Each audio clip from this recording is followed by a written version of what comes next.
My name is Matthew, and I suffer from an invisible disease and illness or disability. My illness and disability is I suffer from a very severe form of Meniere's disease, and I also have dissociative seizures. Meniere's is a complicated disease. Not many people know about it or even understand about Meniere's disease. It's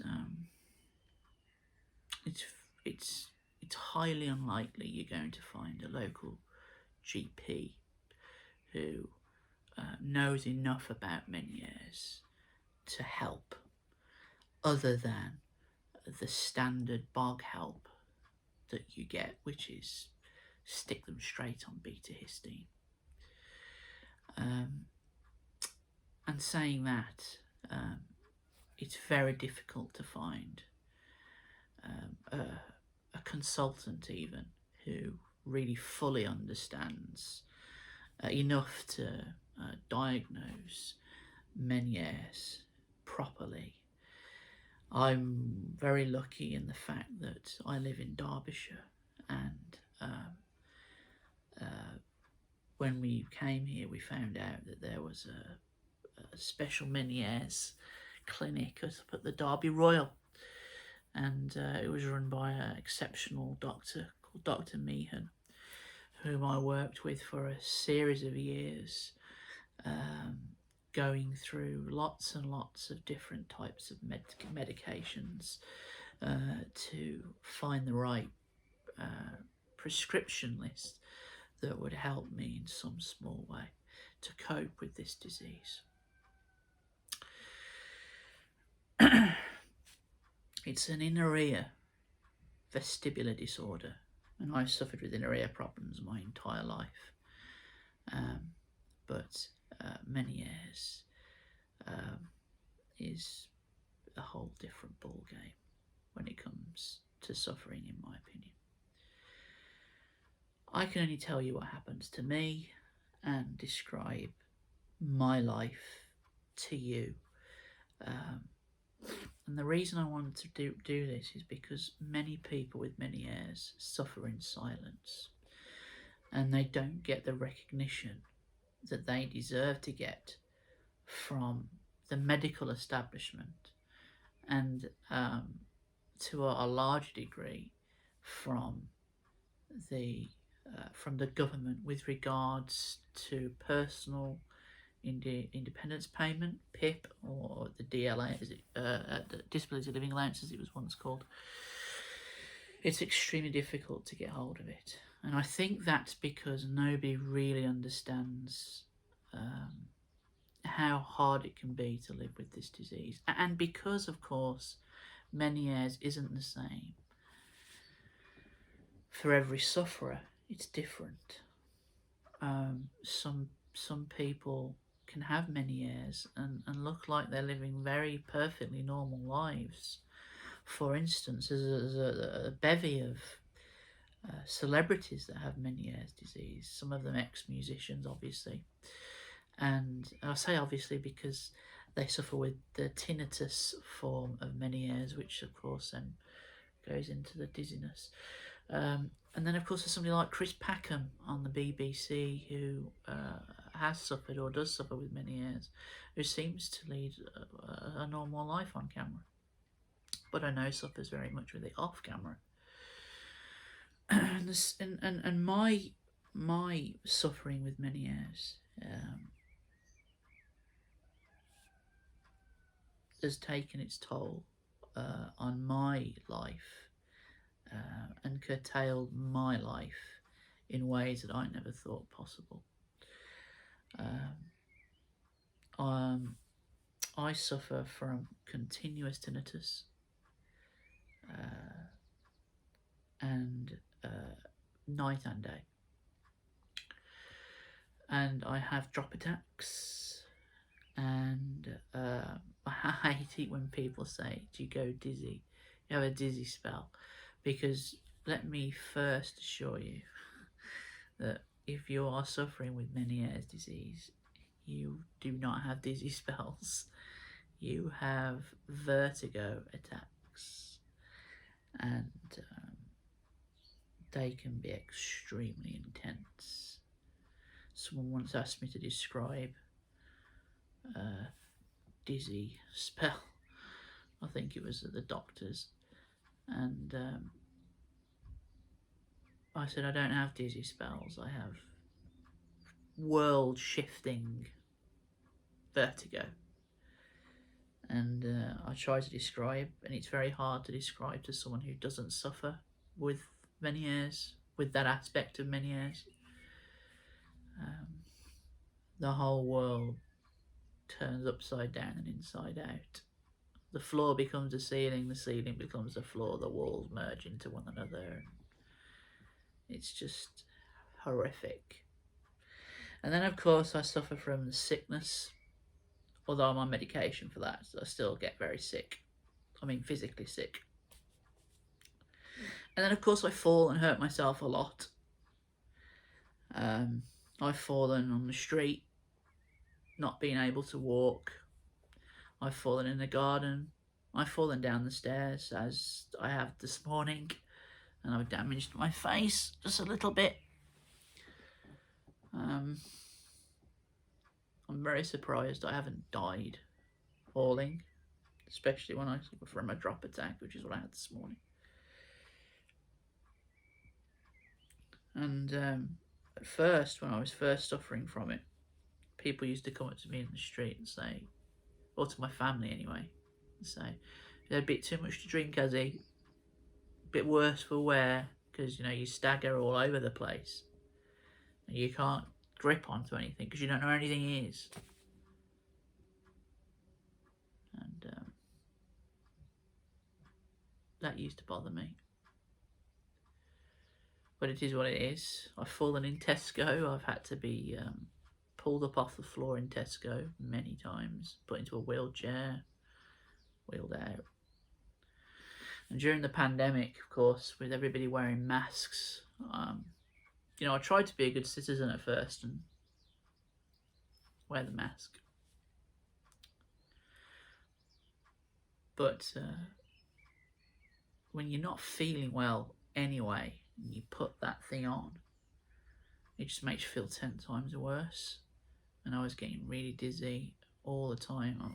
I mean, really bad, falling around. So I just took it off in the end and got myself a sunflower lanyard because I just couldn't bear it. But I suffer with Meniere's every day, pretty much. People often say to me, well, out of a week, how many days do you suffer? I'll probably say 4 or 5 days. Maybe I get 2 days, lucid days, where I can actually do something I really want to do. For example, I was out yesterday. I had an okay day yesterday.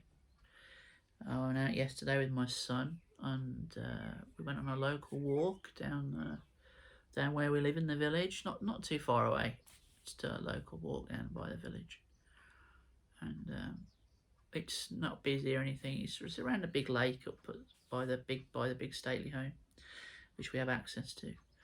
And I felt fine walking down there. And I did some filming because I do when I can do some videos on YouTube for another project of mine. But I find I have to do multiple videos in one day because otherwise it would just never get done. And then I find that I'm so bad afterwards. Anyway, we went on this walk yesterday and I did some filming. And halfway through, I was feeling terrible, feeling really sick. And the world was turned upside down. And we had to come home, and on the way home I collapsed outside, and my wife had to come and get me and bring me back in the house with me on the back of her back. And people forget that as you're a sufferer with Meniere's, that your family also suffers too. And I really feel for people who are going through this alone, because I couldn't go through this alone.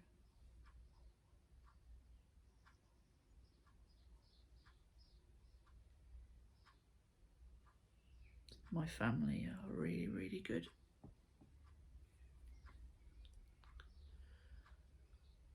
My wife especially. I have to put up with so much. Miles and miles of medication and falls and bad days when I can't get out of bed sometimes.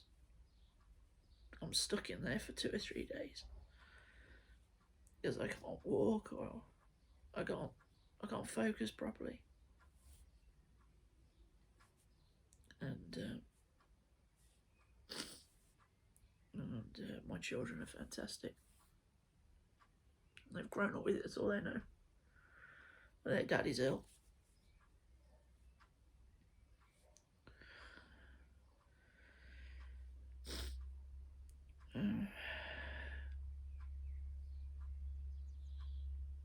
To suffer with an invisible illness is very hard because, you know, you're not in a wheelchair 24 hours a day. You're not on crutches.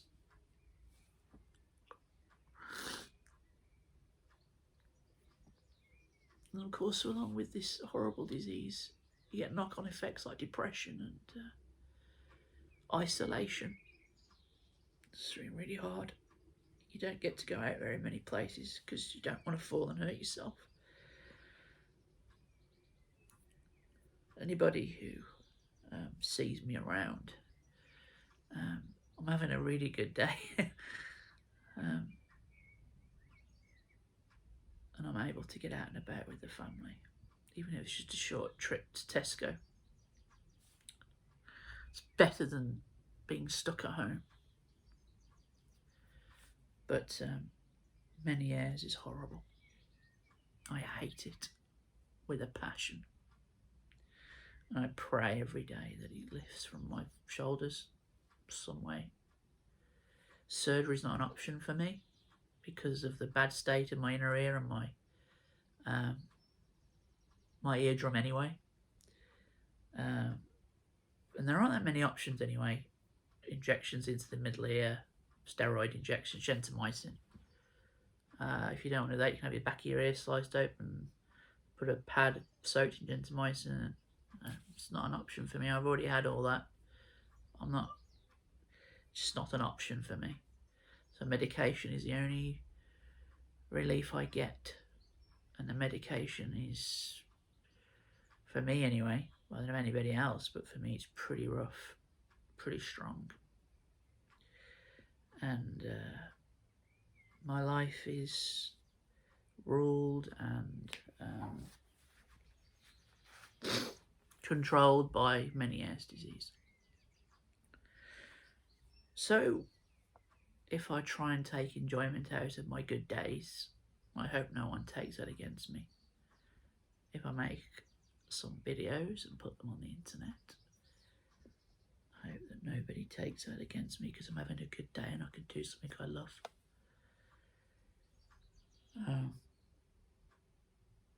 I am a believer in God, and that gives me great strength, and that helps. But I can understand people who don't have that belief suffering with this the way people can suffer with it, getting to the end of their rope. It's horrible, literally horrible.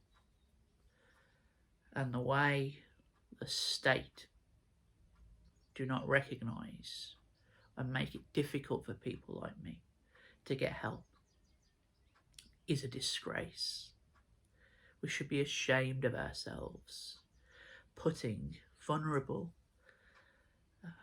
sick, disabled people through the ringer the way we do. I was given a 10-year award for PIP after years of 2- and 3-year awards. The last person that came to me said, you know, this isn't going to go away anytime soon. It's not like you're going to recover in 2 years. They will give you a 10-year award, and that's what they did. And the relief was off the charts, because you know you're not going to have to go through the rigmarole of a medical or an interview when you're not feeling well and being made to perform like some kind of performing monkey in a room with people you don't know. And then out of the blue during the pandemic, I get a letter telling me that they're going to do a review after 2 years. And the 10-year award now means nothing. And I'm still waiting to hear back about that. And the more you wait, the more you worry. Because I can't work with this illness. No one will hire somebody who's falling around, who has to take 4 or 5 days off a week because they can't walk, they can't hold themselves up, they're being sick, they're causing danger to themselves and other people. My only recourse is state help. And I hate the way people frown down and look down at that. And I'm no socialist, but I do believe if you're going to live in a society with social care, you should make it appropriately available to the people that need it. In my case, people like me struggle every day to get recognition of their illness. And I think that's disgraceful.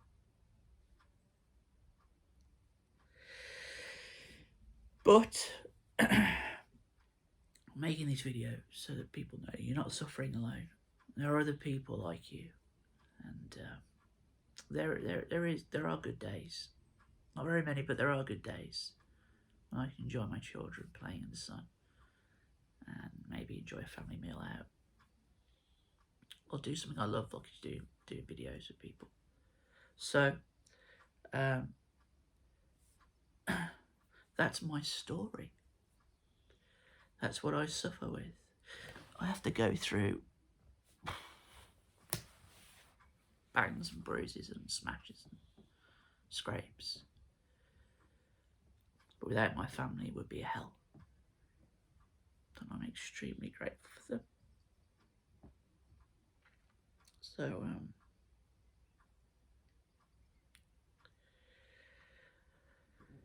stay strong.